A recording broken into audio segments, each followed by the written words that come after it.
Patuloy ang mahigpit na paalala ng Quezon City LGU sa kanilang mga residente kaugnay sa tamang paghahanda at epekto ng baha sa kanilang komunidad. Ang detalye sa sentro ng balita ni JM Pineda. Madalas nakakapaghanda ang pamilya ni Nanay Flora sa tuwing bumabaha sa kanilang lugar. Pero nagulantang umano sila nitong hapon ng August 30 dahil minuto lang ay umangat na agad ang tubig sa malapit na creek sa kanilang bahay. Bigla talaga ho yung baha. Ang laki talaga agad. Pasok talaga sa amin dyan, mga kapitbahay namin. Sa loob ng bahay ninyo, pumasok po ba o hindi naman? Hanggang nilagyan ko ng harang. Kung wala akong harang, pasok talaga. Papasok na yung tubig? Papasok ang tubig. Ano yung tsura ng tubig na sabi nyo kanina? Maitim. Itim na parang malangis-langis ba? Minsan ninenervyos ako. Kasi nga, pag andyan na yung tubig siyempre mababasa ang mga gamit.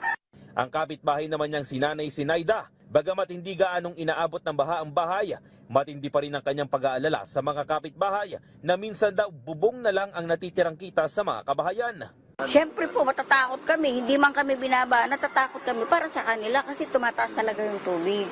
Kabilang ang ilang lugar sa Quezon City sa lumulubog sa tuwing malakas at tuloy-tuloy ang ulan sa Metro Manila. Nitong mga nakarang taon nga, umaabot ng lagpas tao ang baha sa ibang mga residential areas. Minuto lang ang bibilangin, lumulubog na agad ang mga kabahayan. Ang mga malalaking kalsada gaya ng Commonwealth Avenue at Elliptical Road hindi rin pinapatawad ng matataas na baha. Ang Quezon City LGU patuloy naman ang paalala sa kanilang mga residente, lalo pa at maraming mga kabahayan ang nakatirik sa tabing ilog. Sa kanilang website, nakalagay dito ang mga tamang gawin bago, habang at pagtapos ng baha. Kabilang nga dyan ang pananatili ng mga residente sa kanilang bahay at manood o makinig ng mga ulat panahon. Kailangan rin umanong maghanda ng emergency go bag at maghanda na rin ng emergency evacuation plan. Kung sakali namang tumaas na ang baha, umakyat na umano sa mas mataas na lugar at manatili muna dito. Maganda rin daw na mag-monitor ng sitwasyon ng panahon. Iwasan rin umano ang paghawak sa mga dikuryenteng bagay. Paalala pa nila na huwag lumangoy at maglaro sa baha.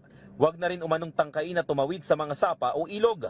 Pagtapos naman ng baha, iwasan muna ang pagbubukas ng main switches sa bahay o mga appliances.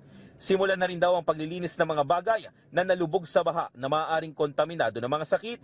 Kung sakali naman daw na lumikas, huwag agad bumalik hanggat hindi pa idinideklarang ligtas ang lugar.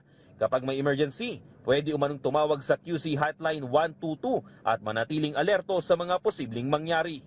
JM Pineda, para sa Pambansang TV sa Bagong Pilipinas.